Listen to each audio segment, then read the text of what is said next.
Assalamualaikum warahmatullahi wabarakatuh. Perkenalkan, kami dari kelompok 11 dengan saya Muhammad Beril Waliday. Saya Fadil Rizal. Saya Muhammad Wiyanto. Saya Al-Fatihah. Hari ini kita akan membahas tentang pesawat kertas melayang di udara. Pada kesempatan kali ini kami akan membahas tentang yang pertama pendahuluan, kedua alat dan bahan, ketiga tinjauan teori, keempat pembahasan, kelima kesimpulan dan saran, dan yang terakhir adalah daftar kesalahan. Oke, kita masuk bagian pendahuluan di mana yang pertama kita membahas tentang latar belakang. Sebenarnya apa sih yang terjadi di pesawat kertas kali ini? Yang kita ketahui, pesawat kertas merupakan permainan sederhana yang kita sering jumpai di kegiatan sehari-hari. Pastinya juga dimainin bocah-bocah gitu ya. Ketika sebuah pesawat kertas dilemparkan ke udara dan mampu melayang, dalam beberapa waktu, hal tersebut menunjukkan adanya gaya-gaya fisika yang bekerja selama proses penerbangan. Nah, fenomena pesawat kertas tersebut melayang di udara tersebut berkaitan erat dengan konsep aerodinamika, yaitu cabang ilmu fisika yang mempelajari gerak udara dan pengaruhnya terhadap benda. Selanjutnya, rumusan masalah apa aja sih yang akan kita bahas? Yang pertama, kita akan membahas tentang mengapa pesawat kertas dapat melayang di udara. Yang kedua, gaya-gaya apa aja sih yang bekerja pada pesawat kertas saat terbang. Yang ketiga, faktor apa saja yang mempengaruhi kemampuan pesawat kertas untuk melayang lebih lama. Nah, selanjutnya kita masuk pada tujuan kita tulis makanya itu untuk apa ya. Yang pertama, kita menjelaskan konsep fisika yang menyebabkan pesawat kertas tersebut dapat melayang di udara. Yang kedua, mengidentifikasi gaya-gaya apa aja sih yang bekerja pada pesawat kertas tersebut. Yang ketiga, kita menambah pemahaman pastinya mengenai penerapan aerodinamika secara sederhana. Nah, dalam praktikum kali ini atau dalam makalah yang kita buat, kita menggunakan alat dan bahan. Salah satunya ada satu, kertas A4 sebagai bahan utama pembuat pesawat kertas. Nah, di sini. Yang kedua, ada tangan manusia pastinya sebagai alat bantu nih dalam proses pelipatan. Yang ketiga, ada ruang tertutup di mana kita tujuannya agar udara di dalam ruangan relatif lebih tenang dan kita bisa praktek dengan baik. Terima kasih. Pesawat kertas adalah model pesawat sederhana yang dibuat dari kertas. Contohnya kayak gini, kami buatnya dari kertas A4. Terus gaya apa aja sih yang dihasilkan oleh pesawat kertas? Yang pertama ada gaya angkat atau gaya lift. Gaya angkat sendiri adalah gaya yang memungkinkan pesawat untuk tetap terbang di udara. Terus ada gaya dorong. Kalau di pesawat kertas, gaya dorongnya itu berasal dari tangan kita yang mendorong pesawatnya. Next.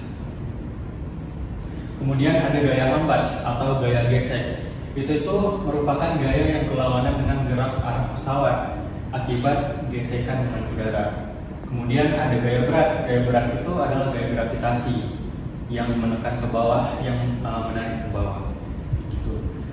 Terus pengaruh sudut lemparan juga mempengaruhi hasil dari terbangnya pesawat. Contohnya, kalau pesawat kertas ini aku lempar lurus ke depan, dia emang cepat, tapi bentar doang langsung jatuh. Kalau aku arahkan sedikit ke atas, geraknya mungkin lebih pelan, tapi malah lebih lama melayangnya. Kenapa bisa gitu? Karena pesawat kertas itu nggak cuma butuh cepat, tapi juga butuh sudut yang pas supaya udara bisa ngangkat dia. Secara fisika, gaya angkat dari udara ditulis kayak gini. Yang ini V kuadrat, artinya makin cepat, makin besar gaya angkatnya. Yang ini C sub L, artinya seberapa pas sudut dan bentuk pesawat kita. Waktu dilempar lurus, kecepatannya besar, tapi sudutnya jelek. Jadi, meskipun cepat, gaya angkatnya masih kalah sama berat pesawat. Makanya dia jatuh cepat. Kalau diarahkan sedikit ke atas, kecepatannya memang lebih kecil, tapi sudutnya pas. Udara bisa ngangkat lebih efektif. Selama gaya angkat hampir sama dengan berat, pesawat bisa melayang lebih lama. Jadi, pesawat kertas itu bukan soal lempar paling kencang, tapi lempar dengan sudut yang tepat supaya gaya angkat bisa nahan beratnya. Selanjutnya kita akan masuk ke pembahasan. Nah, berdasarkan hasil pengamatan yang telah dilakukan oleh kita, pesawat kertas dapat melayang di udara karena adanya keseimbangan sementara antara gaya angkat atau lift dan gaya berat atau weight. Jika pesawat kertas dilemparkan, gaya dorong SAS dari tangan memberikan kecepatan awal yang menyebabkan udara mengalir di sekitar permukaan sayap. Nah, selain gaya yang bekerja, Faktor kerapian dan kesimetrisan lipatan pesawat kertas juga sangat berpengaruh terhadap kestabilan penerbangan. Pesawat kertas dengan lipatan yang simetris cenderung terbang lebih stabil, sedangkan lipatan yang tidak seimbang dapat menyebabkan pesawat berputar atau kehilangan arah. Gaya hambat darat atau drag juga berpengaruh penting dalam menentukan jarak tempuh dan lama waktu melayang pesawat kertas. Semakin besar gaya hambat atau gaya gesek udara, semakin cepat kecepatan pesawat berkurang. Nah, dengan demikian, fenomena pesawat kertas melayang di udara membuktikan bahwa prinsip fisika, khususnya aerodinamika dan hukum-hukum gaya yang diterapkan pada pesawat terbang sesungguhnya juga berlaku pada model sederhana seperti pesawat kertas. Ini ada kesimpulan.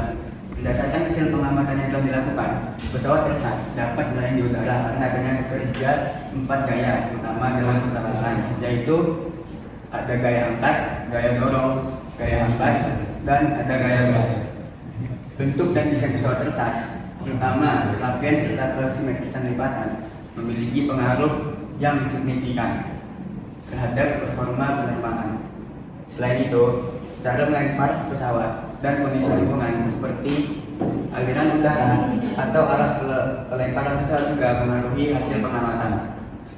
Dengan demikian, fenomena pesawat kertas melayang di udara membuktikan bahwa konsep fisika yang bersifat teoritis dapat dipahami dengan lebih mudah melalui percobaan sederhana yang dekat dengan kehidupan sehari-hari. Selanjutnya ada syarat. Dalam pendidikan, disarankan pesawat kertas digunakan sebagai media pembelajaran agar siswa memahami konsep aerodinamika, gaya, dan gerak. Dalam percobaan, disarankan dilakukan variasi desain pesawat, jenis kertas, serta sudut dan kekuatan lemparan guna memperoleh hasil yang lebih beragam dan akurat.